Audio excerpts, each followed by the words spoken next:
News 18 की ground zero report पर अब हम पहुंचे हैं कुल्लू के गरसा गांव में, जहां पर तेज बारिश और बादल फटने से कई जगह तबाही का मंजर देखने को मिला है। ये गरसा का बिल्कुल एरिया है जहां पर तेज बरसात और पानी के ओवरफ्लो के बाद की नज़ारे कई जो चीज़ें तबाही हुई हैं।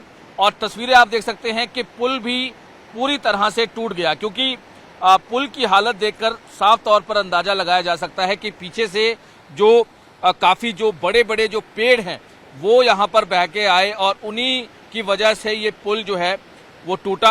हालांकि कई लिंक रोड्स या कनेक्टिविटी अगर हम कह सकते हैं, जो गाँव की कनेक्टिविटीज़ हैं उन पर काफ़ी असर पड़ा है। कनेक्टिविटी जो है वो टूटी है, जिसको लेकर हालांकि कई जगह रेस्क्यू का काम भी चल रहा है, लेकिन कई जगह ऐसी हैं जहां पर फिलहाल रेस्क्यू का काम नहीं हो सकता। उसका कारण क्या है? उसका कारण है कि अभी भी जो पानी का फ्लो है वो बहुत ज़्यादा है, पानी की जो बहाव है वो ज़्यादा है, क्योंकि ऊपर बरसात हो रही है और बादल फटने की वजह से जो ऊपर सैंज घाटी में या फिर उसके साथ में जो अलग अलग गाँव हैं, 42 गाँव हैं, वहाँ पर जो काफ़ी ज़्यादा मंजर काफ़ी ख़राब था, तबाही थी।